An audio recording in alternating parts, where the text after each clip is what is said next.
나의 안에 거하라. 나의 안에 거하라.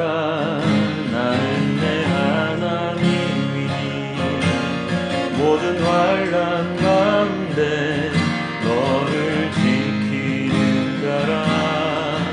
두려워하지 말라. 내가 널 도와주리니 놀라지 말라. 내 손 잡아주리라. 나의 안에 거하라. 나의 안에 거하라. 나는 내 하나님이니 모든 환난 가운데 너를 지키는 자라. 두려워하지 말라. 내가 널 도와주리니 놀라지 말라. 내 손 잡아주리라. 우리 다시 한번 고백합니다. 나의 안에 거하라. 나의 안에 거하라. 나는 내 하나님이니 모든 환난 가운데 너를 지키는 자라. 두려워하지 말라. 내가 널 도와주리니 놀라지 말라. 내 손 잡아주리라. 내가 너를 지명하여 불렀나니 너는 내 것이라. 내 것이라. 너의 하나님이라. 내가 너를 보배롭고 존귀하게 여기노라. 너를 사랑하는 내 여호와라. 내가 너를 지명하여 불렀나니 너는 내 것이라. 내 것이라. 너의 하나님이라. 내가 너를 보배롭고 존귀하게 여기노라. 너를 사랑하는 내 여호와라. 내가 너를 지명하여 불렀나니 내가 너를 지명하여 불렀나니 너는 내 것이라. 내 것이라. 너의 하나님이라. 내가 너를 보배롭고 존귀하게 여기노라. 너를 사랑하는 내 여호와라. 우리 한 번 더 고백합니다. 나의 안에 거하라. 나는 내 하나님이니 모든 환난 가운데 너를 지키는 자라. 두려워하지 말라. 내가 널 도와주리니 놀라지 말라. 내 손 잡아주리라. 내가 너를 지명하여 불렀나니 너는 내 것이라. 내 것이라. 너의 하나님이라. 내가 너를 보배롭고 존귀하게 여기노라. 너를 사랑하는 내 여호와라. 내가 너를 지명하여 불렀나니 너는 내 것이라. 내 것이라. 너의 하나님이라. 내가 너를 보배롭고 존귀하게 여기노라. 너를 사랑하는 내 여호와라. 내가 너를 지명하여 불렀나니 너는 내 것이라. 내 것이라. 너의 하나님이라. 내가 너를 보배롭고 존귀하게 여기노라.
하나로 충분해요.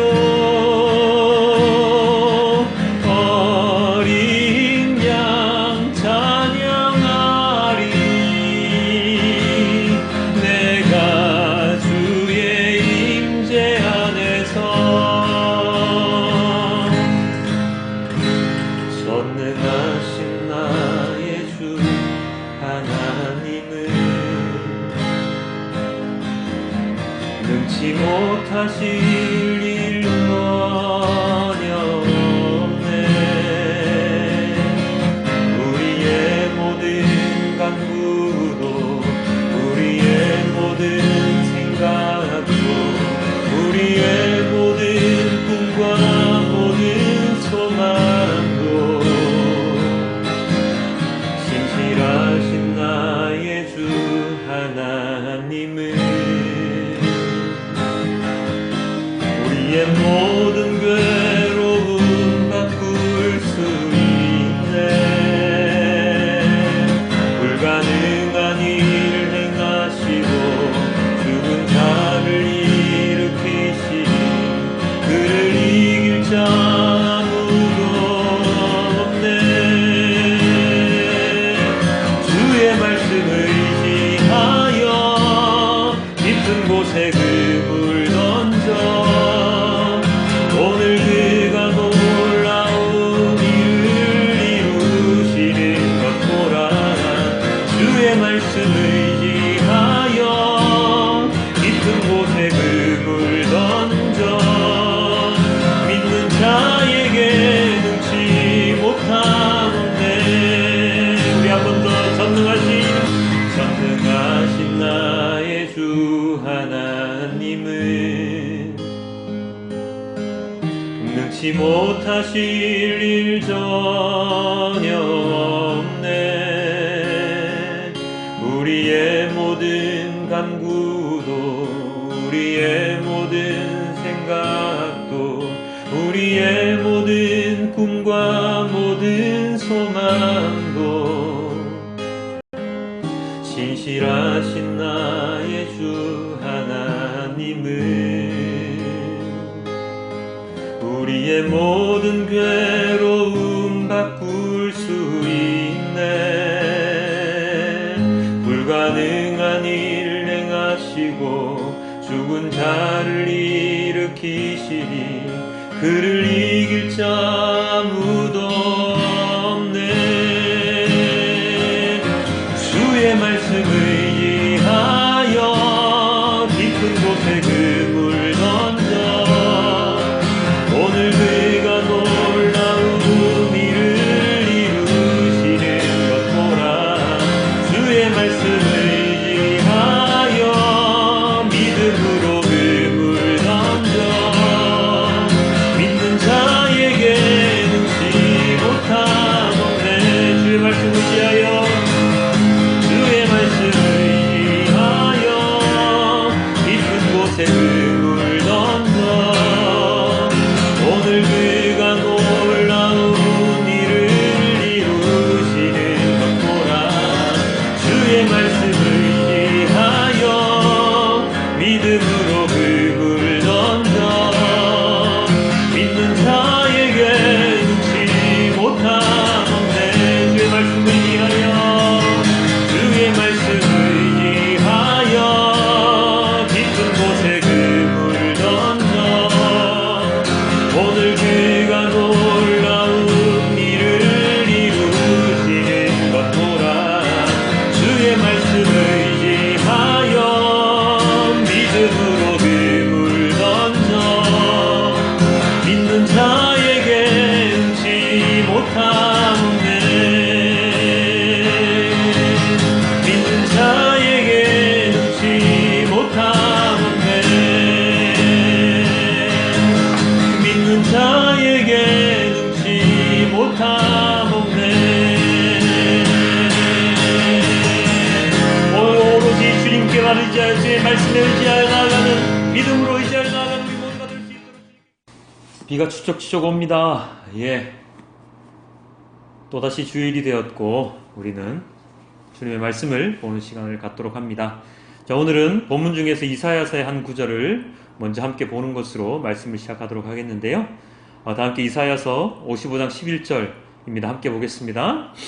나의 입에서 나가는 말도 내가 뜻하는 바를 이루고 나서야, 내가 하라고 보낸 일을 성취하고 나서야 나에게로 돌아올 것이다. 아멘. 자, 우리는 세상에 태어나고 그리고 자라고 죽습니다. 부모님께서 우리를 태어나게 하셨고 자라게 하시고 그리고 나의 의지대로 살아가면서 무엇인가를 하게 되지요. 세상이라는 울타리 속에서 이리저리 부딪히며 나의 삶을 가꾸어 나가게 됩니다. 학생으로서, 직장인으로서, 그리고 가정을 이루며 가족의 일원으로서 우리의 모든 삶을 영위하게 되는데요.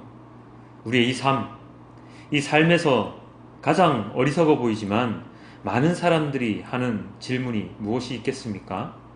여러분은 어떤 질문을 던지면서 살아가십니까? 저는 40년 넘게 살아가면서 이 질문을 가장 많이 던진 것 같습니다. 무엇인가 하면 바로 나는 누구인가 하는 질문입니다.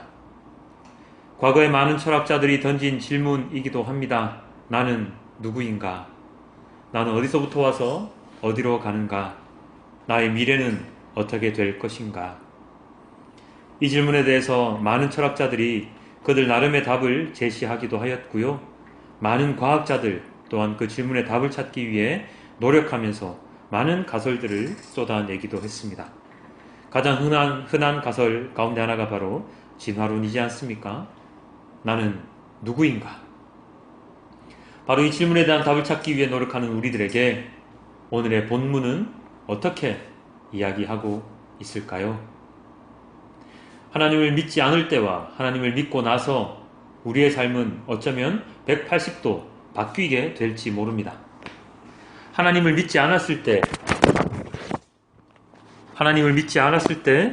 우리가 가졌던 많은 질문들이 하나님을 믿고 나면 풀리는 경우가 참 많기 때문입니다.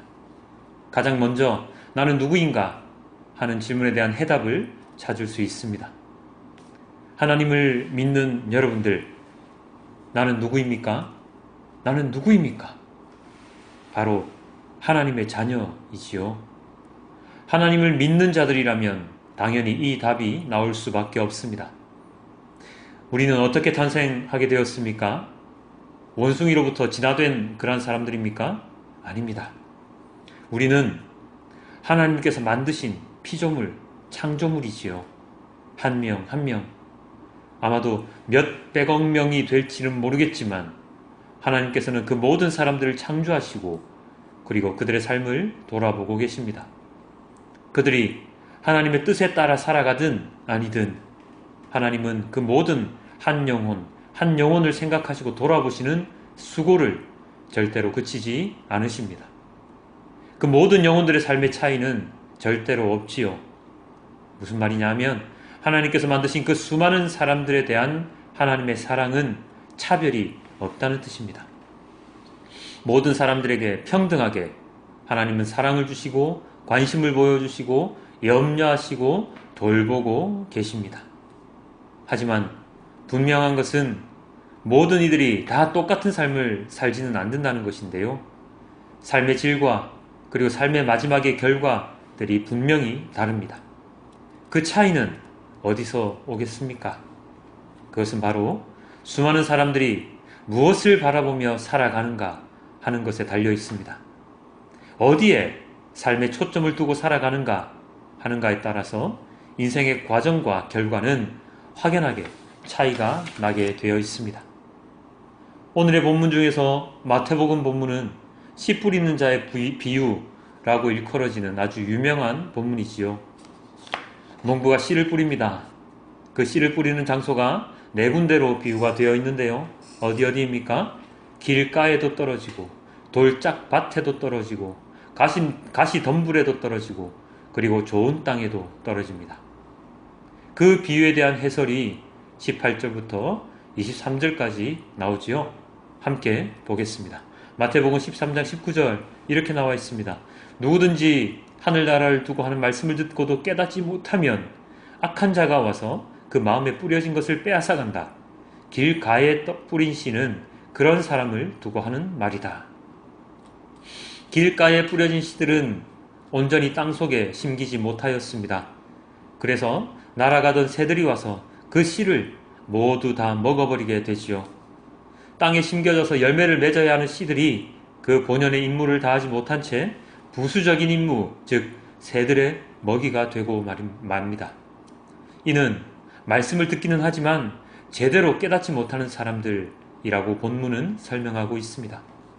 말씀을 들었지만 그게 좋은 말인지 아니면 진짜인지 아닌지 분별하지 못하고 있다가 악한 사람이 와서 야 그거 아니야, 너한테 이런 거 아니야, 그거 잘못된 거야 하면 이내 마음을 빼앗기고 그를 따라가게 되지요.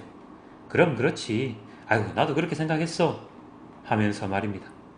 그러면 그는 어떻게 됩니까? 바로 같은 악한 자가 되는 것이지요. 두 번째 비유는 이것이었습니다. 마태복음 13장 20에서 21절 말씀인데요. 또 돌짝 밭에 뿌리시는 이런 사람이다. 그는 말씀을 듣고 곧 기쁘게 받아들이기는 하지만 그 속에 뿌리가 없어서 오래 가지는 못하고 말씀 때문에 환난이나 박해가 일어나면 곧 걸려 넘어진다. 말씀을 듣고 아 이게 진리구나 하면서 기쁨의 눈물을 흘리면서 감동하고 은혜를 받습니다. 그런데 그 은혜가 그리 오래 가지 못합니다. 왜요?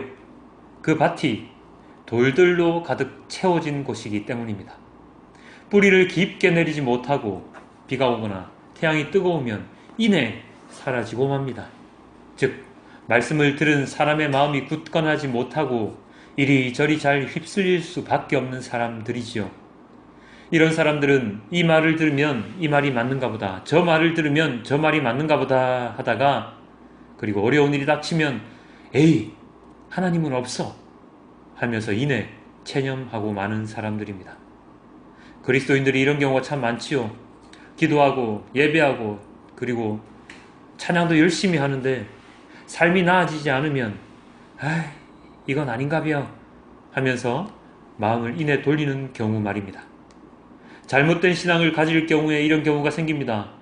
하나님은 복과 은혜를 주시면서 동시에 재물과 성공도 주시는 분이야 하는 신앙을 가지면 이렇게 될 수밖에 없지요. 왜요? 그건 사실이 아닌 가짜 말씀이기 때문입니다.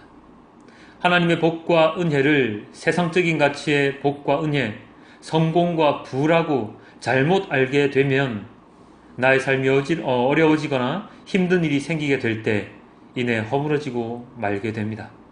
단단한 믿음이 생기는 것이 아니라 그때 상황에 따라 믿다가 말다가 하는 변덕이 죽을 듯이 하는 그러한 신앙을 가지게 되는 것이죠. 이게 올바른 신앙이겠습니까? 세 번째 비유는 마태복음 13장 22절에 이렇게 설명이 되어 있습니다. 또 가시덤불 속에 뿌린 씨는 이런 사람이다. 그는 말씀을 듣기는 하지만 세상의 염려와 재물의 유혹이 말씀을 막아 열매를 맺지 못한다. 흙 속에 씨가 뿌려졌습니다. 잘 자랄 수 있을 것 같습니다. 그런데 그 흙을 먼저 차지하고 있는 것들이 있었습니다. 바로 가시덤불이지요. 이 가시덤불은 씨가 싹이 터서 자라는 것을 방해합니다. 그늘을 만들어 버린다거나 아니면 협소한 공간을 만들어서 더 이상 자라지 못하게 만들어 버리지요. 열매를 맺을 수 있는 모든 환경을 차단시켜 버립니다. 말씀을 듣고 이해하고 신앙을 가지기는 하지만 말씀의 힘보다 세상의 힘이 더 큰 그러한 모습입니다.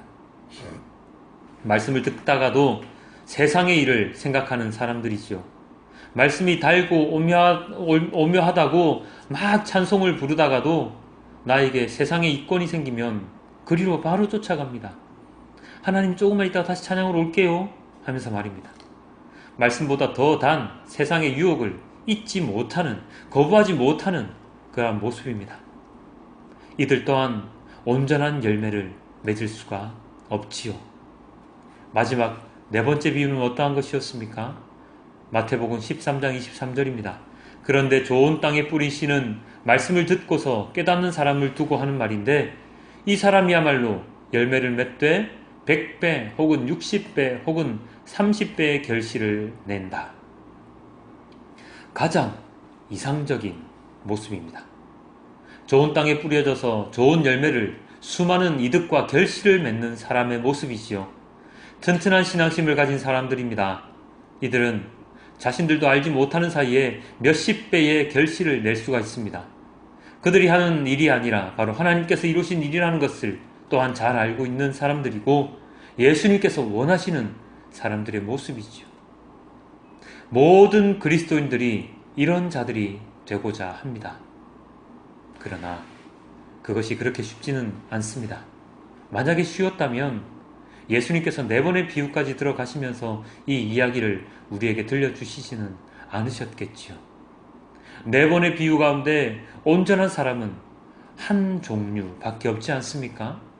2가지 비유가 아니라 4가지 비유라는 것은 우리에게 무엇을 시사하고 있겠습니까? 그만큼 온전한 신앙이 되는 것이 그리 쉽지 않다는 반증일 수 있겠지요.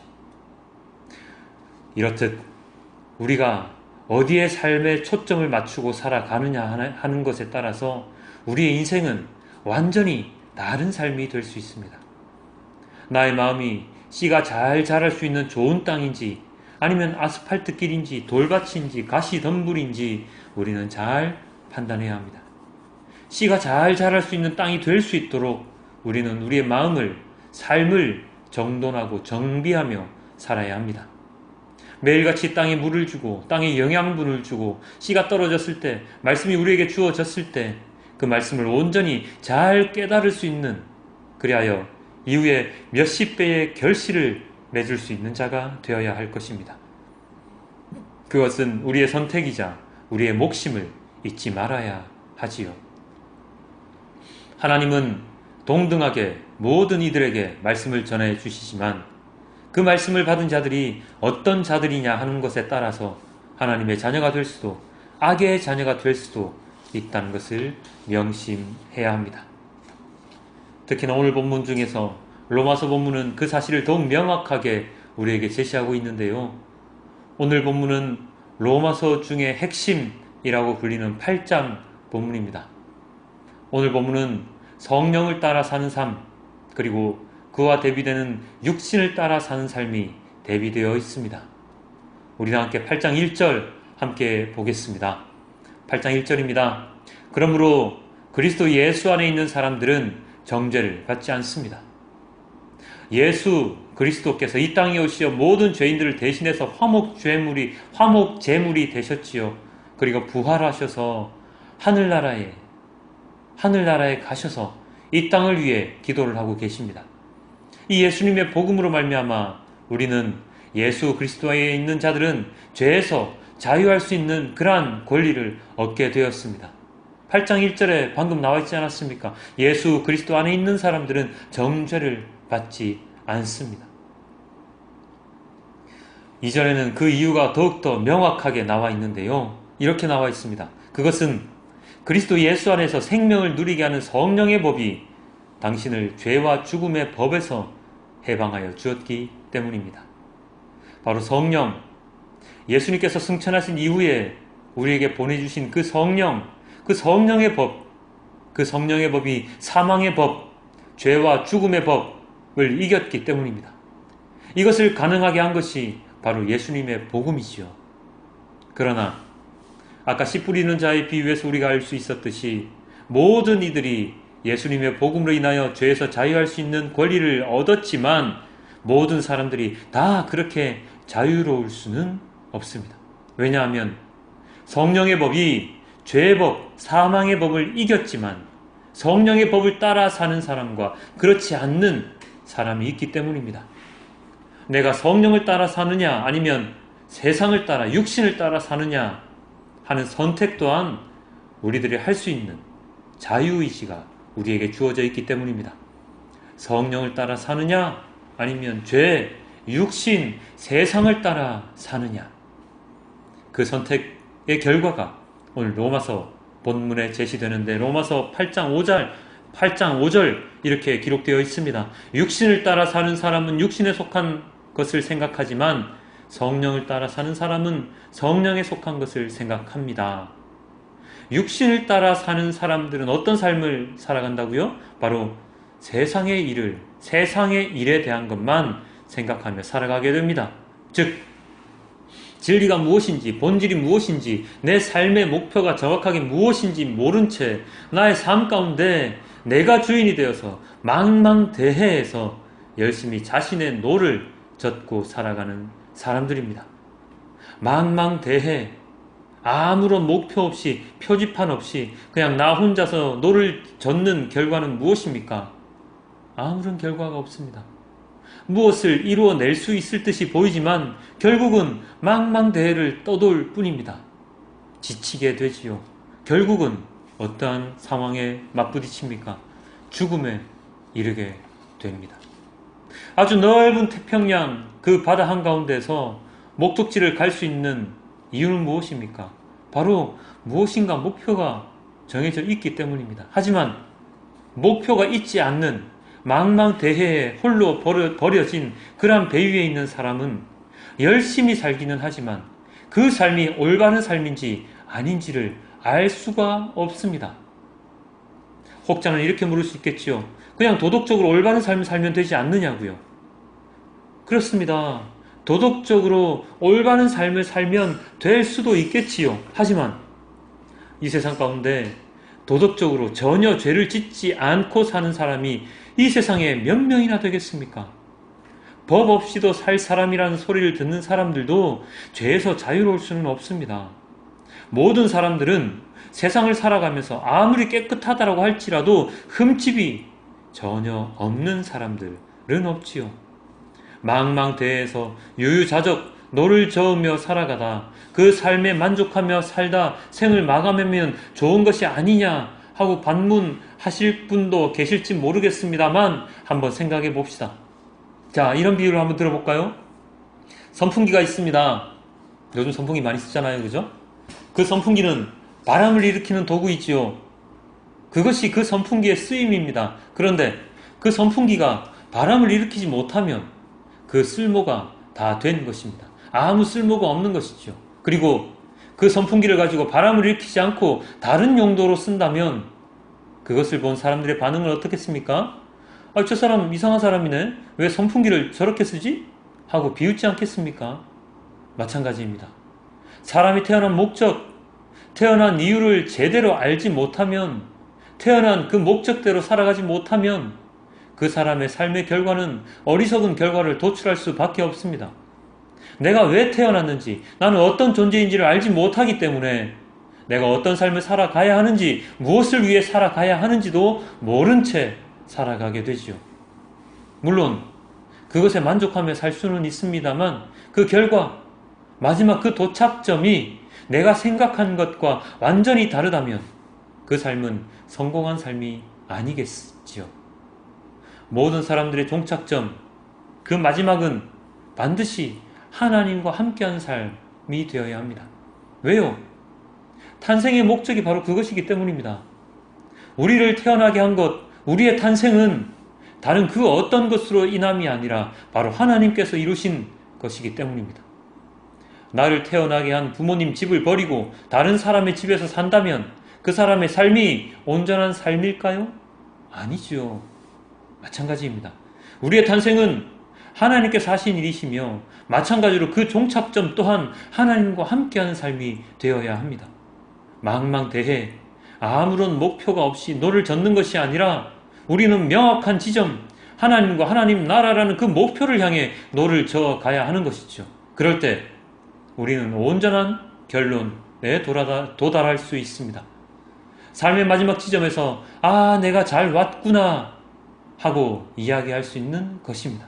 이것이 중요합니다. 내가 무엇을 따라 사느냐, 무엇을 목표로 잡고 살아가느냐, 육신을 따라 살 것이냐, 성령을, 하나님의 말씀을 따라 살 것이냐, 그 종착점, 바로 죽음과 삶이라는 완전히 다른 결론이 나타나기 때문입니다. 로마서 8장 6절 이렇게 나와 있습니다. 육신에 속한 생각은 죽음입니다. 그러나 성령에 속한 생각은 생명과 평화입니다. 사랑하는 성도 여러분, 우리의 처음과 끝은, 나의 탄생과 죽음은 우리의 의지로 어떻게 할 수 있는 것이 아닙니다. 자연히 이 땅에 태어났고 자연히 이 땅에서 사라질 것입니다. 그 가운데 우리는 살아가는 삶이 있지요. 우리가 살아가는 삶이 있지요. 그리고 그 삶을 살아가면서 내가 무엇을 생각하며 따르며 하는 것은 우리의 의지대로 할 수 있습니다.